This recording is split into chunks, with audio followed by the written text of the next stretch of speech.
You see, Stanley, I've been reflecting on the Stanley Parable and about how roundly disappointing this ultra-deluxe version has turned out to be. The original Stanley Parable was a landmark, and any new content for it should live up to that legacy. So forget this ultra-deluxe nonsense. I say we take it one step even further. Which is why I'm very proud to announce for the first time ever, the Stanley Parable 2.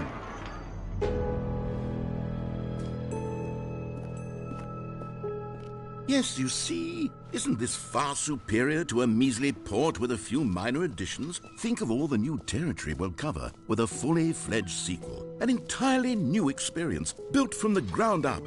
Why, there are so many possibilities. It could go in so many different directions. This is what fans have truly been asking for. Now, to be clear, I haven't quite nailed down what exactly the Stanley Parable 2 is going to be, but let's take a look at some of the features I've been developing for it. I figure that if I can loosely organize a handful of interesting concepts, that surely the game will sort of naturally spring up around them. Here we are. Go on, try out some of the new features.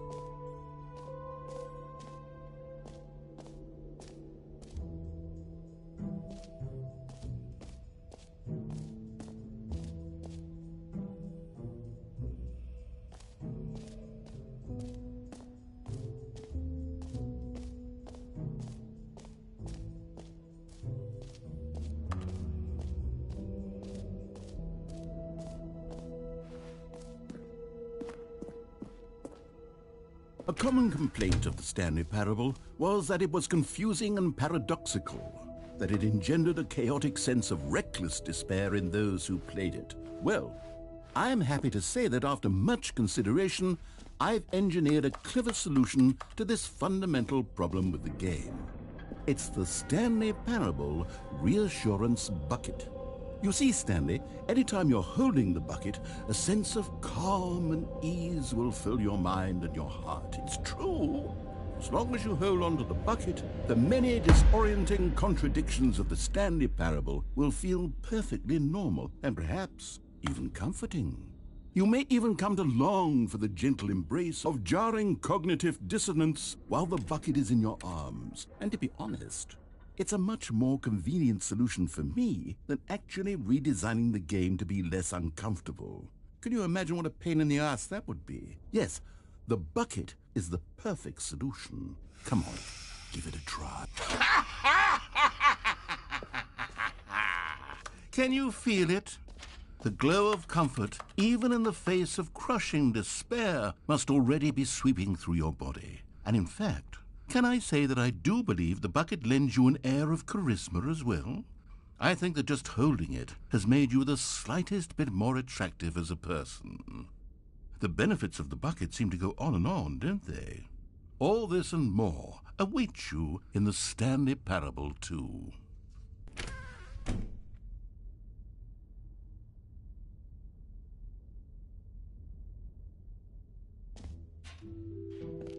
Does anyone give out awards for most enjoyable bucket in a video game?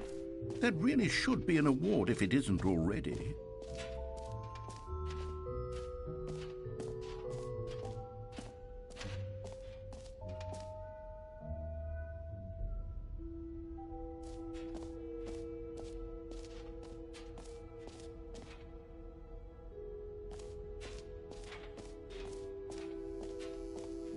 Now, here's something special. You remember that broken test trophy that got left in the game on accident?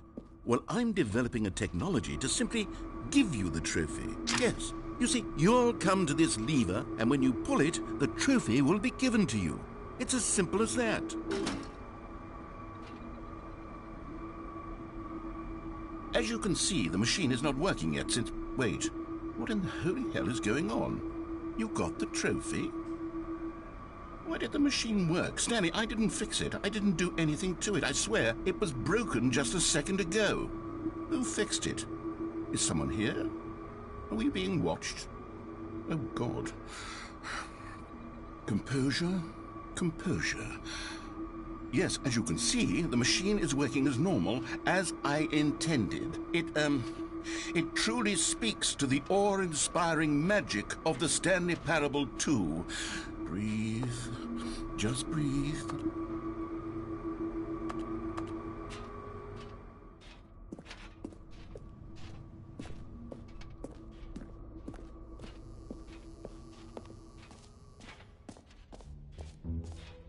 What else? What other exhibits haven't we seen yet?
An epilogue would be fun, wouldn't it, Stanley? Yes, it would go at the end of the, well, we'll figure that out later.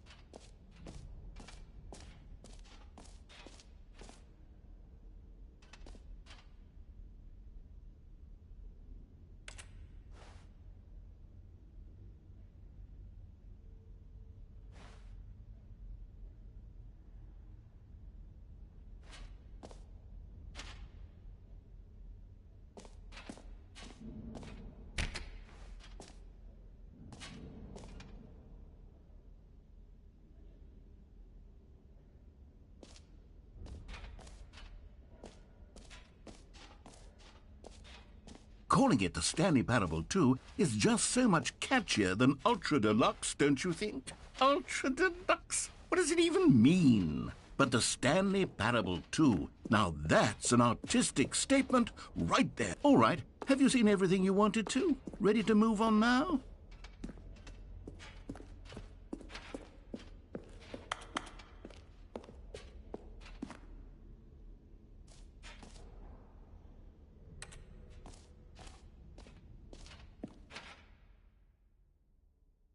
So, Stanley, what do you think?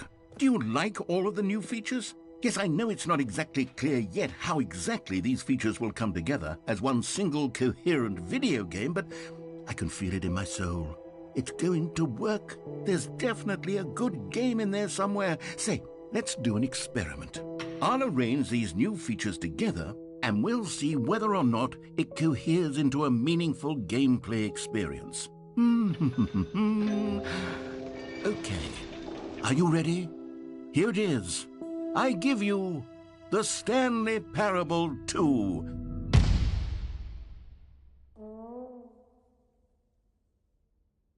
I mean, there's potential here, right? It's sort of... Okay, never mind. Hold on, let me do a different arrangement. Okay, yes, this is much better. I feel good about this. Here we go. Version 2. Who am I kidding, Stanley? This isn't a coherent video game at all. It's a lot of gags. And I do very much enjoy creating gags, but they don't add up to anything. I wanted more than anything to create a sequel that would capture all the magic of the first game. I wanted fans to love it. No matter how good these gags are, they won't stand on their own. They would need the structure and the gameplay of the original. Wait, maybe that's it. I can take the original Stanley Parable and simply, well, insert a few of my new features into it. Tastefully, of course. With respect. With care for the vision and integrity of the original game. Would it possibly work? I suppose it could. But it would need a really, really tremendous title screen. A title screen that says with bold and uncompromising conviction, "This is the Stanley Parable 2. Let me see if I can whip something up. All right, perfect. Go ahead. Take a look.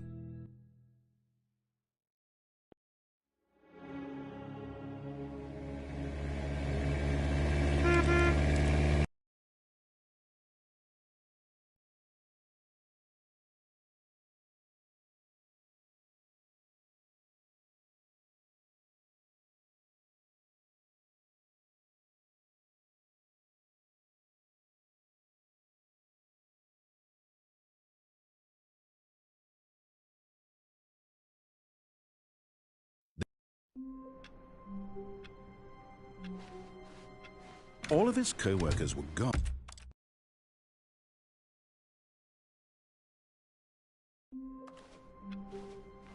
All of his co-workers were gone. What could it mean? Stanley decided to go to the meeting room. Perhaps he had simply missed a memo.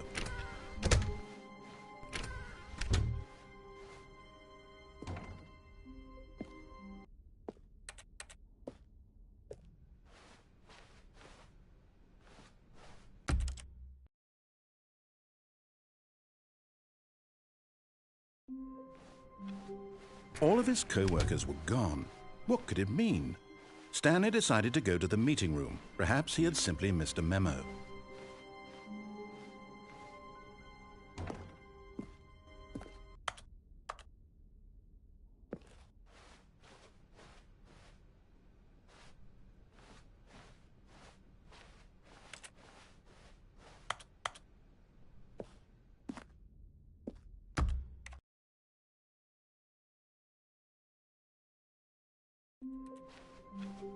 All of his co-workers were gone.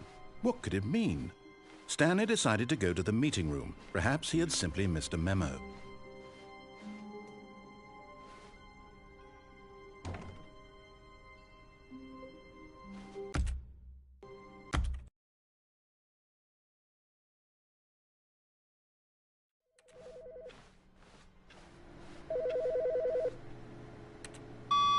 Hello. This is a recorded message scheduled either by you or a person in your place of work. The purpose of this message is to warn you about the dangers of recorded messages. If at any time you believe you are listening to a recorded message, please terminate it immediately and cease all flow of information from the recorded message into your perceptual sphere. Thank you, and have a pleasant day.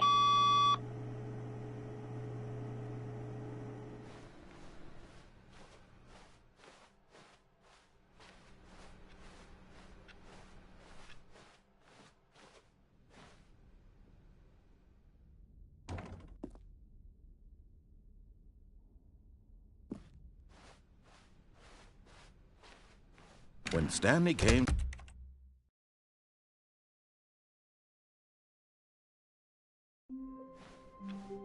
All of his co-workers were... Wait, no. This isn't the right office, is it? Is this Stanley's office?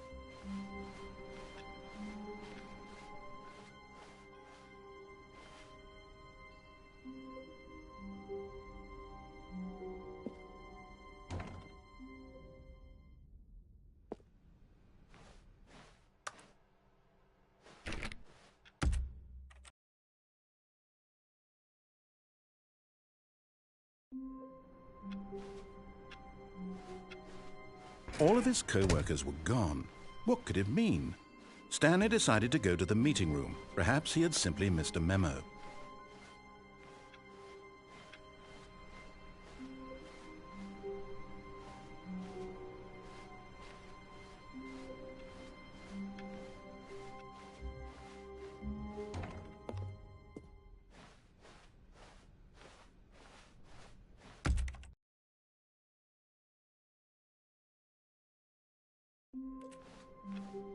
All of his co-workers were gone. What could it mean? Stanley decided to go to the meeting room. Perhaps he had simply missed a memo.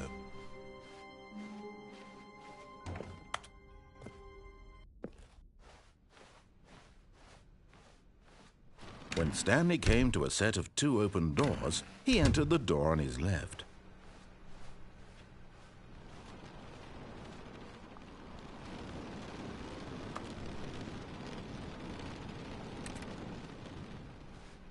Yet there was not a single person here either. Feeling a wave of disbelief, Stanley decided to go up. Stanley stepped into the broom closet, but there was nothing here, so he turned. Coming to a staircase, Stanley walked upstairs to his boss's office.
Stepping into his manager's office, Stanley was once again stunned to discover not an indication of any human life. Shocked, unraveled, Stanley wondered in disbelief who orchestrated this, what dark secret was being held from him. What he could not have known was that the keypad behind the boss's desk guarded the terrible truth that his boss had been keeping from him. And so the boss had assigned it an extra secret PIN number, 2845. But of course, Stanley couldn't possibly have known this.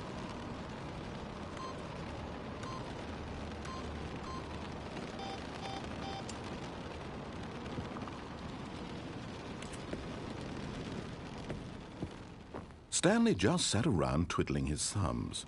Trying to input anything on the device was useless, since he could never possibly know that the combination was 2845. Yet incredibly, by simply pushing random buttons on the keypad, Stanley happened to input the correct code by sheer luck. Amazing. He stepped into the newly opened passageway.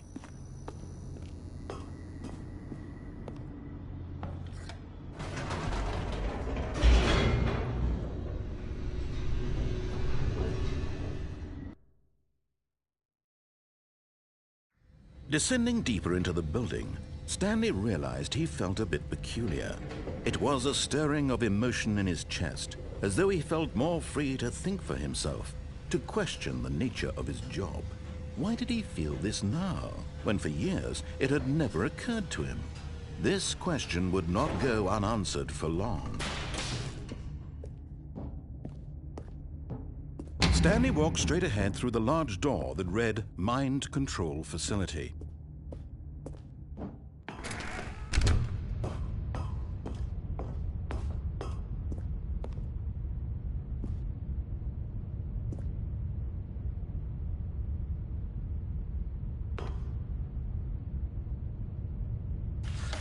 The lights rose on an enormous room packed with television screens. What horrible secret did this place hold? Stanley thought to himself. Did he have the strength to find out?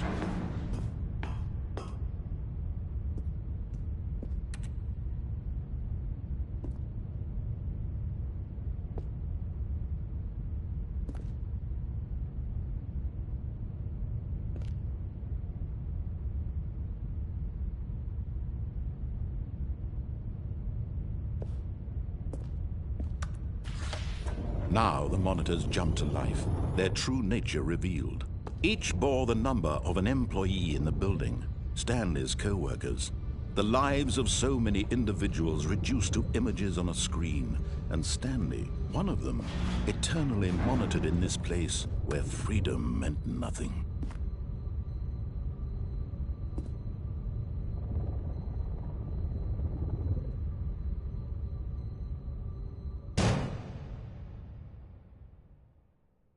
Aha! You've made it to the bottom of the mind control facility. Welcome! You see, back when the Stanley Parabola first launched in 2013, getting to the bottom of the mind control facility was a bug that we simply didn't catch during development. And you all sent us lots of photos of it on Twitter and acted very superior about it. And you're all very, very clever. Good for you. Anyway, when it came time to update the game, we knew that we had to do something about this little goof of ours, so here you go. New content.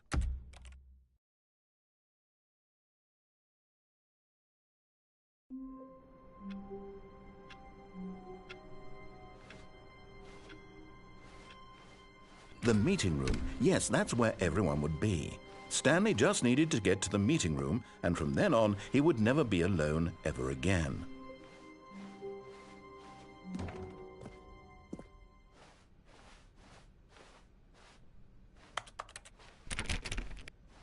When Stanley came to a set of 2 open doors, he entered the door on his left.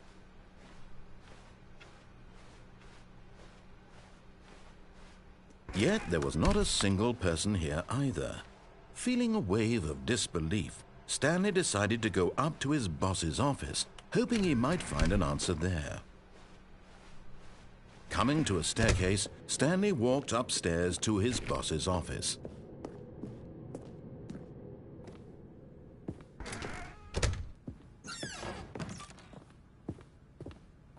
Stepping into his manager's office, Stanley was once again stunned to discover not an indication of any human life. What could it mean? Stanley wondered aloud to nobody. He began wildly tearing through papers on the boss's desk, pulling books off the shelf, looking behind paintings, desperate for clues to his situation. But his attention was caught by a keypad behind the boss's desk. What could its purpose be? And Stanley was in such a rush to get through the story as quickly as possible, he didn't even have a single minute to just let the narrator talk. That kind of anxiety isn't healthy, so he relaxed for a few moments with some calming New Age music.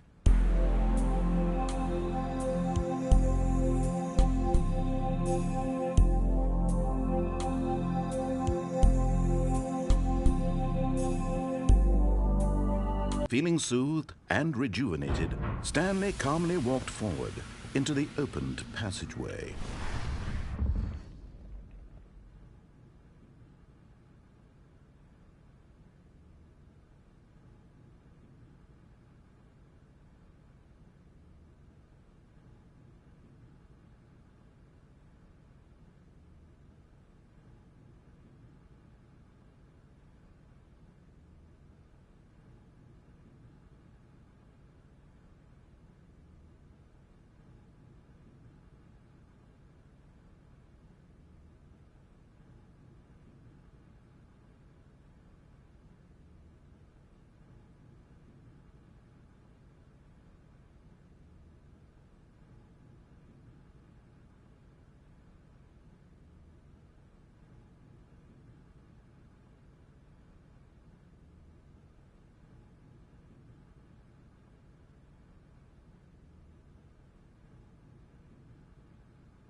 Stanley walked straight ahead through the large door that read Mind Control Facility.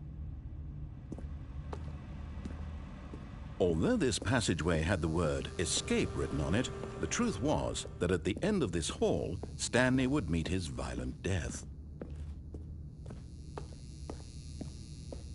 The door behind him was not shut.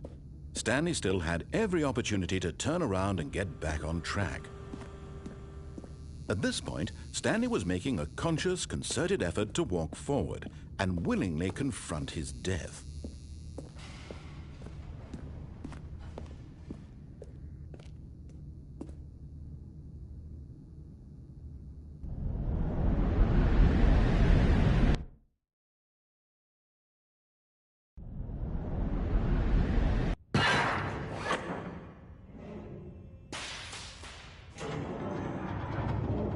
As the machine whirred into motion and Stanley was inched closer and closer to his demise, he reflected that his life had been of no consequence whatsoever.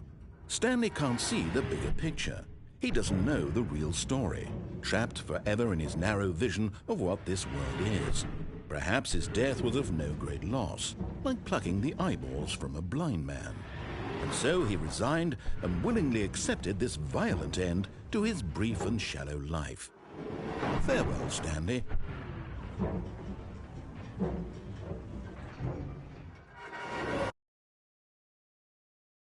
"Farewell, Stanley," cried the narrator, as Stanley was led helplessly into the enormous metal jaws.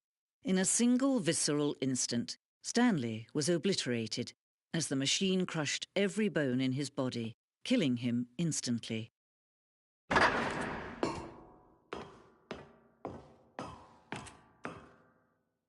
And yet it would be just a few minutes before Stanley would restart the game, back in his office, as alive as ever. What exactly did the narrator think he was going to accomplish?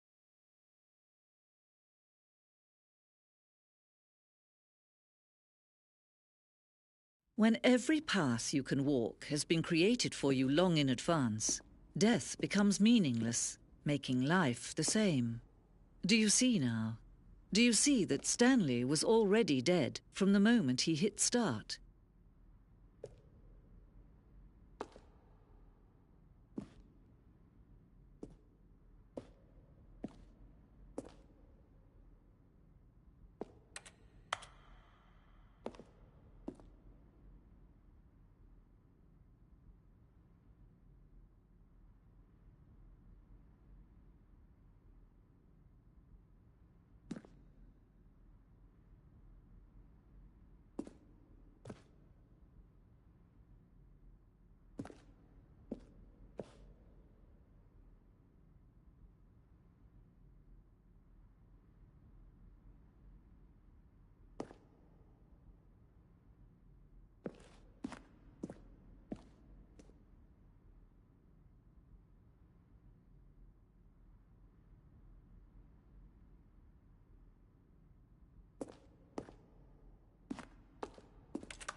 They're throwing a surprise party for him for all his button pushing. Does that sound plausible to you? Number 9. Stanley jumped in the river. Stanley stood on the snow. Stanley pushed the orange lever. Nothing there? Shoot. Well, try the other one then. Stanley pushed the big red button. Let's see. Stanley walked through the green door. Stanley pushed the number 6.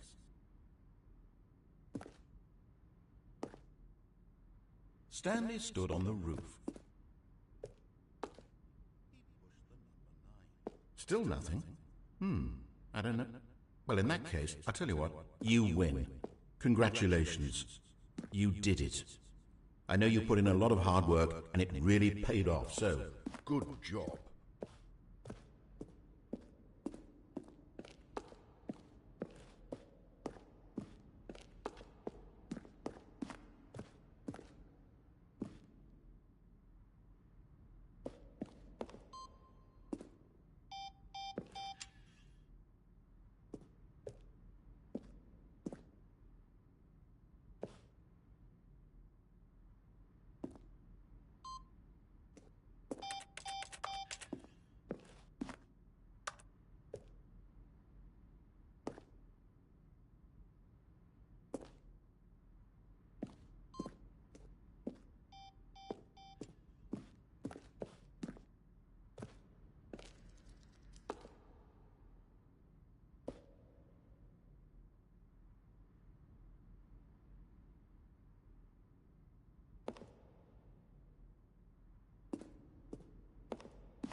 Oh, look at these two. How they wish to destroy one another.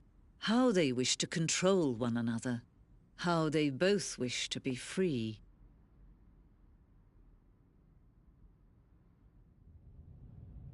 Can you see?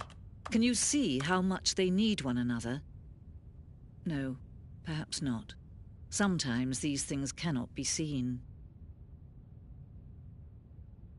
But listen to me. You can still save these two. You can stop the program before they both fail. Turn off your PlayStation. There's no other way to beat this game. As long as you move forward, you'll be walking someone else's path. Stop now and it'll be your only true choice. Whatever you do, choose it. Don't let time choose for you.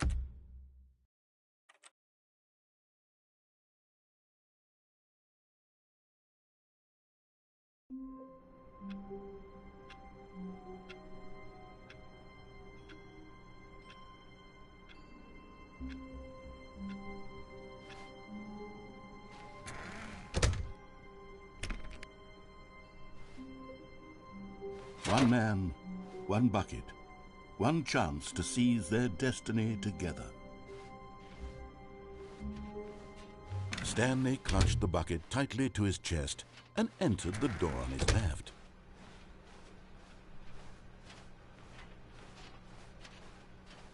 Still no one was here.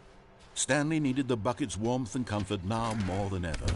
Perhaps his boss's office was where, coming to a staircase, Stanley and the bucket walked upstairs to the boss's office.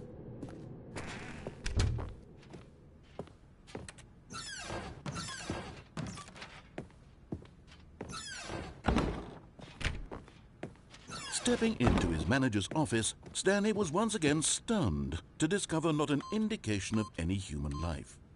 Crushed, but Stanley guessed the correct code by sheer luck. Was it that the bucket knew all along? Was the bucket guiding him? Yes, this is certainly the most logical explanation.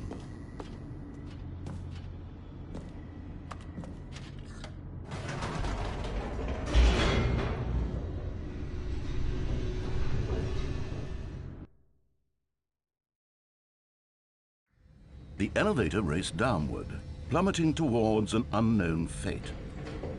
It would be all Stanley could do to keep himself together, if not for the bucket. Soothing him, comforting him, reassuring that in this darkest moment of uncertainty, he would be all right. The bucket is here for you, Stanley. Everything will be fine. Stanley and the bucket walked straight ahead through the large door that read, Mind Control Facility. Although this passageway had the word escape written on it, the truth was that at the end of this hall, Stanley and the bucket would both meet a violent death. The door behind them was not shut. Stanley and the bucket still had every opportunity to turn around and get back on track. At this point, Stanley and the bucket were knowingly walking forward into a very painful death for each of them.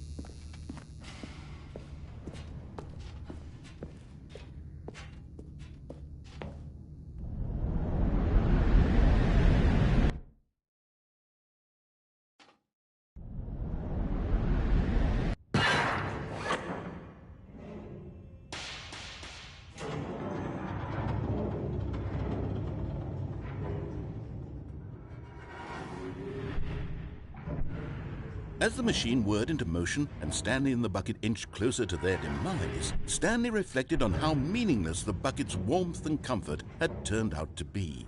To be sure, it puts the mind and the soul at ease to embrace the bucket, but what use is a sense of ease when you're about to be crushed to death? This is what Stanley thought to himself, and he sort of kicked himself for wasting so much time carrying a bucket everywhere. Farewell, Stanley.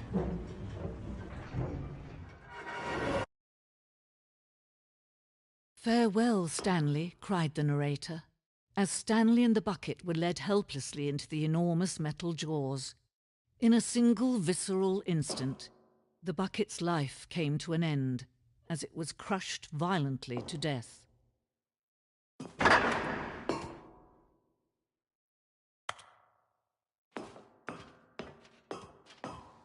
It was a shame, the death of such a magnificent bucket. It's true that all buckets are radiant in their own way, but this one stood above the rest. It was a glorious bucket to behold.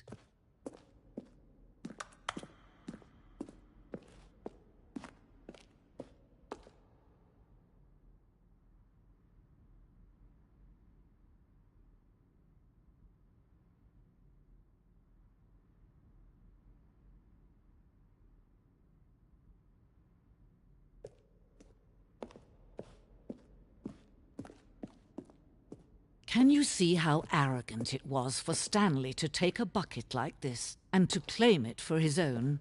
Can you see the hubris that blinded him? Can you see that the bucket is far more noble than Stanley will ever be in his short life?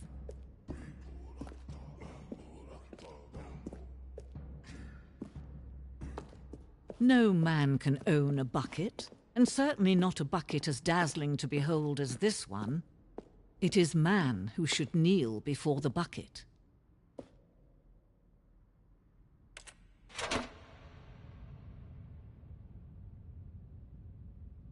But there is something we can do together, you and I, that will right this terrible wrong. Let Stanley die. Let him be crushed by the machine. Don't reset the game. Don't give him another opportunity to run off with another beautiful bucket. We can save the world's buckets from their treatment as tools and implements if only we let Stanley die together. The bucket shall take its place as ruler, as leader, as commander of a new world, a new...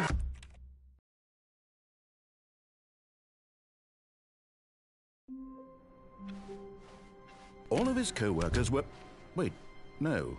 This isn't the right office, is it? Is this Stanley's office?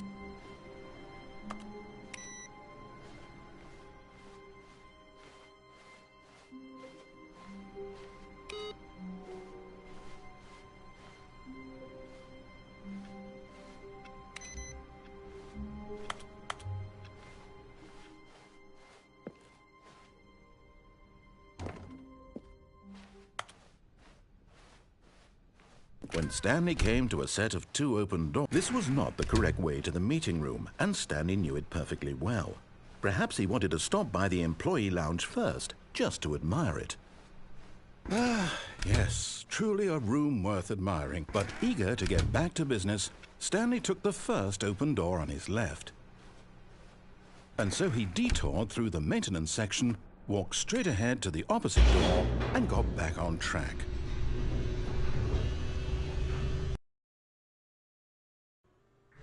But Stanley didn't want to go back to the office. He wanted to wander about and get even further off track. So now in order to get back, he needed to go, from here it's, All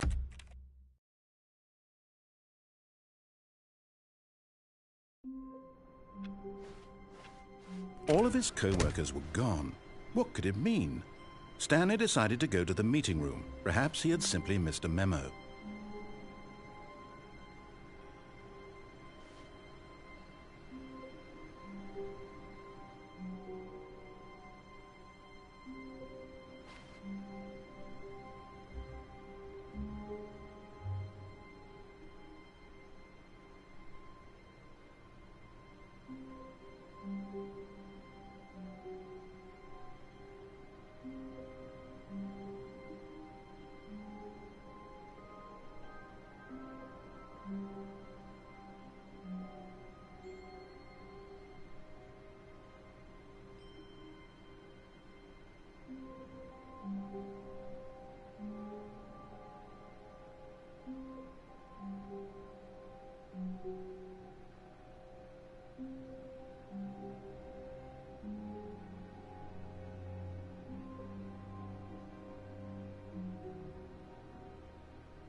No matter how hard Stanley looked, he couldn't find a trace of his co-workers.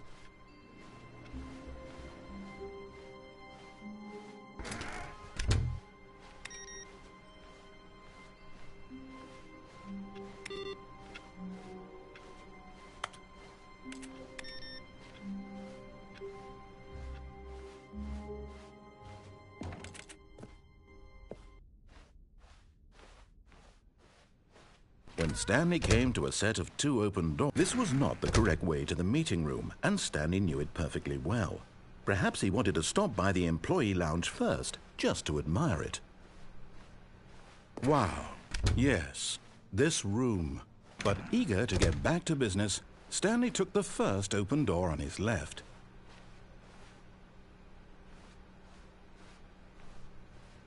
Stanley was so bad at following directions, it's incredible he wasn't fired years ago.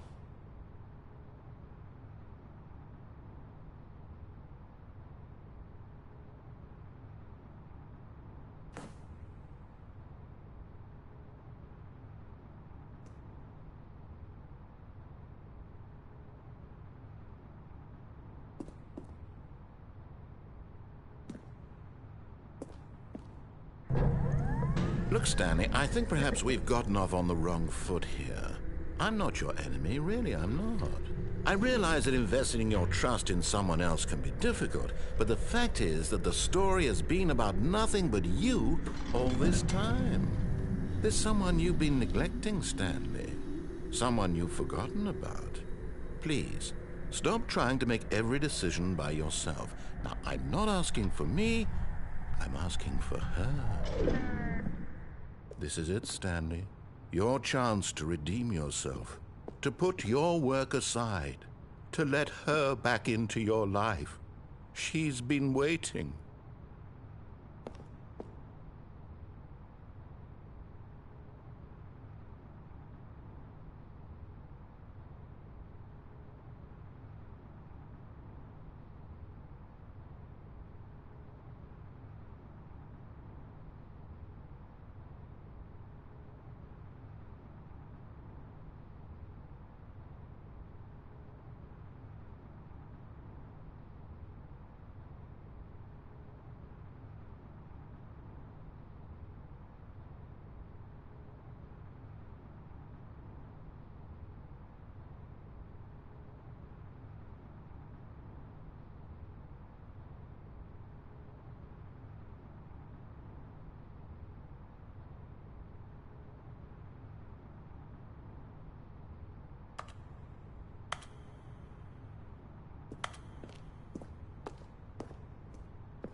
That's her, Stanley. You need to be the one to...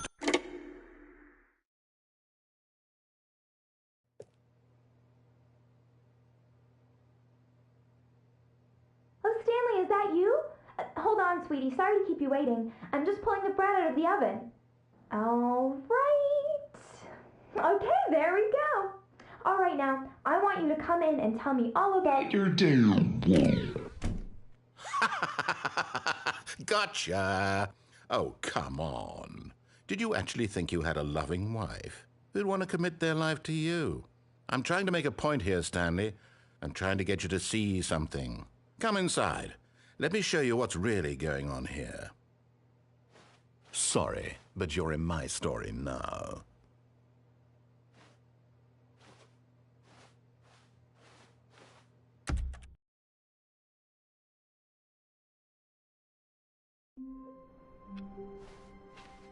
I can't wait to tell this story to my co-workers, Stanley thought. How amusing they'll find it. Oh, won't we all just laugh and laugh at the time I thought everyone had gone missing.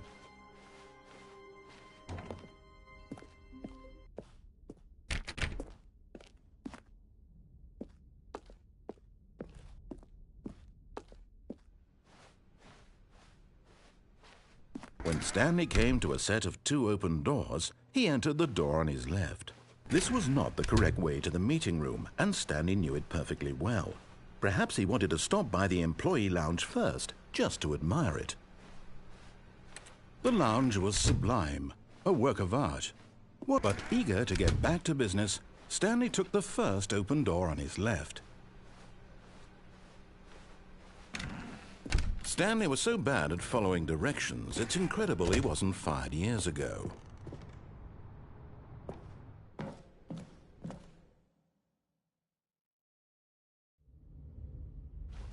Stanley had now gotten himself so far off the beaten path that it seemed the office had begun.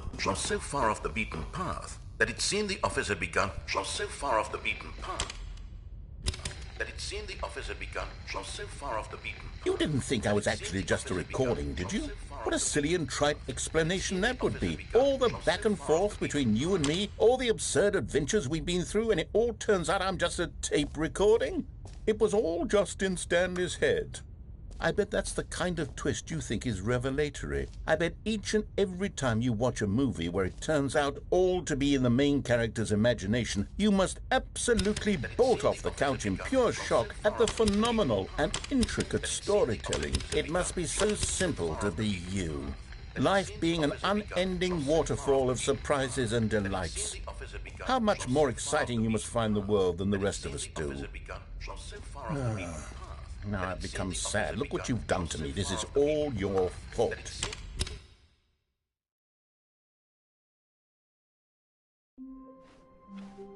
All of his co-workers were gone. What could it mean? Stanley decided to go to the meeting room. It's bucket time.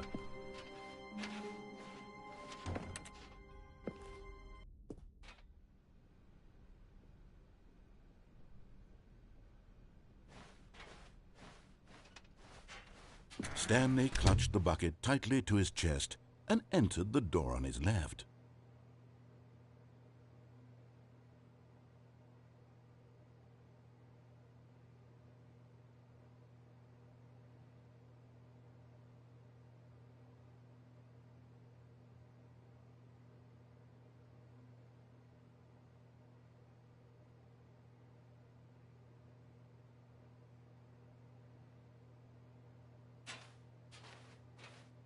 This was not the correct way to the meeting room, but Stanley had felt the bucket calling to him, telling him that the employee lounge was simply the place to be.